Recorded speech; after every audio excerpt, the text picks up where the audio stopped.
প্রিয় বন্ধুরা আসসালামু আলাইকুম। সুস্থ থাকতে চাই ইউটিউব চ্যানেল থেকে সবাইকে স্বাগতম। প্রতিদিনের মতো আজকে আমরা হাজির হলাম নতুন আরেকটি ওষুধ নিয়ে। আজকে ওষুধটিও অনেক জনপ্রিয় একটি ওষুধ এবং আপনারা প্রায় প্রতিদিনই এই ওষুধটি খেয়ে থাকেন, কিন্তু ওষুধটি যদিও খাচ্ছেন সঠিক তথ্য আপনারা জানেন না, হয়তোবা অনেকে জানেন। তারপর আমরা আজকের এই ভিডিওটি সাজিয়েছি প্রাজল সম্পর্কে বিস্তারিত আলোচনা করার জন্য। এই প্রাজল ওষুধটির জেনেরিক নাম হচ্ছে ওমিপ্রাজল। এটি বাজারে এনেছে রেনেটা ফার্মাসিউটিক্যালস। প্রিয় বন্ধুরা, এই প্রাজল 20 mg ওষুধটি একটি ওষুধ যা আপনার পাকস্থলীতে উৎপন্ন অ্যাসিডের পরিমাণ কমায়। এটি পেট এবং অন্ত্রের অ্যাসিড সম্পর্কিত রোগগুলির চিকিৎসার জন্য ব্যবহৃত হয়, যেমন অম্বল, অ্যাসিড রিফ্লাক্স এবং পেপটিক আলসার। প্রাজল পেটের আলসার এবং অ্যাসিডিটি প্রতিরোধ করতে ব্যবহৃত হয়, যা ব্যথানাশক ওষুধের দীর্ঘায়িত ব্যবহারের সাথে দেখা যেতে পারে। তার মানে আপনি যদি কোনো ব্যথানাশক ওষুধ খান বা ব্যথার জন্য কোনো ওষুধ খান, সেই ওষুধের সাথে ডাক্তার আপনাকে এই ওষুধটি সাজেস্ট করবে। আপনি ওষুধটি অবশ্যই খাওয়ার 1 ঘন্টা আগে নেওয়া উচিত, যেমন সকালে। আপনি যদি ক্যাফিনযুক্ত কোনো খাওয়া খান, যেমন চা বা কফি অথবা মশলাদার এবং চর্বিযুক্ত খাওয়া, তা এড়িয়ে চলুন, কারণ এই খাওয়াগুলো এড়িয়ে চললে আপনার এই প্রাজল ওষুধটির কার্যকারিতা অনেকটা বাড়বে। প্রিয় বন্ধুরা, আপনি যদি এই ওষুধটি 1 বছরের বেশি সময় ধরে সেবন করেন, তাহলে আপনার হাড়ের ফাটল হতে পারে। সেক্ষেত্রে আপনার ডাক্তারকে জানান আপনি এই ওষুধটি এর আগে খেয়েছেন কিনা, বা ওই ওষুধটি এর আগে খাওয়ার পরে আপনার কোনো ধরনের অ্যালার্জি জাতীয় বা অন্য কোনো সমস্যা হয়েছে কিনা।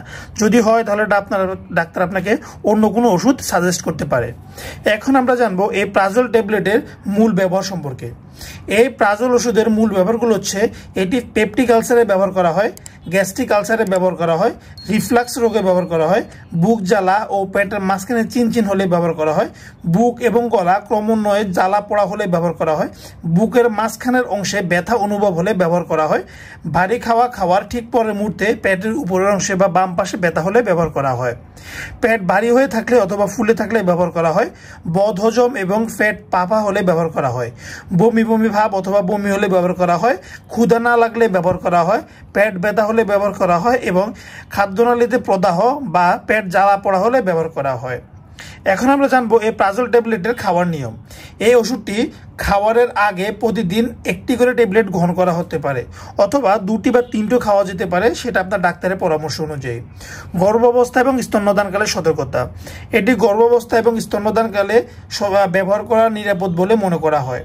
সতর্কতা: কিডনি রোগ আক্রান্ত রোগীদের ক্ষেত্রে এটি নিরাপদ বলে মনে করা হয় এবং গুরুতর লিভার রোগ আক্রান্ত রোগীদের জন্য সতর্কতার সাথে ব্যবহার করতে হবে। এখন আমরা জানবো এটি জরুরি কিছু টিপস নিয়ে। এই প্রাজল 20 mg ওষুধটি একটি ভালো এবং সহনীয় ওষুধ, যা দীর্ঘ সময়ের জন্য উপশম প্রদাহ করে। এটি রাতে বা দেরিতে বা শোবার আগে গ্রহণ করে এড়িয়ে চলুন। আপনি যদি এটা 14 দিনের জন্য গ্রহণ করার পরেও আপনি যদি ভালো অনুভব না করেন, তাহলে আপনার ডাক্তারকে জানান আপনি হয়তো অন্য কোনো রোগে ভুগছেন কিনা, সেই দিকে মনোযোগ দেওয়া প্রয়োজন। এখন আমরা জানবো এই প্রাজল ওষুধের পার্শ্ব প্রতিক্রিয়া নিয়ে।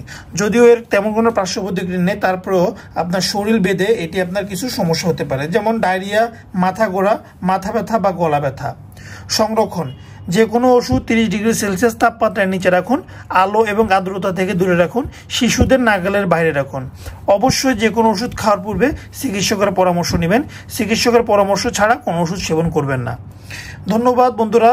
যদি আপনাদের আজকের এই ভিডিওটি ভালো লাগে এবং মিনিমাম কোনো তথ্য পেয়ে থাকেন, তাহলে অবশ্যই আমাদের ভিডিওটি শেয়ার করবেন এবং আমাদের সুস্থ থাকতে চাই ইউটিউব চ্যানেলটি যারা এখনও সাবস্ক্রাইব করেননি, তারা অবশ্যই এখনই সাবস্ক্রাইব করে দিন, কারণ এই ভিডিওতে অথবা এই চ্যানেলে প্রতিদিন নতুন করে তথ্য দেওয়া হয়, নতুন ভিডিও আপলোড করা হয়, নতুন ওষুধের আপডেট দেওয়া হয়।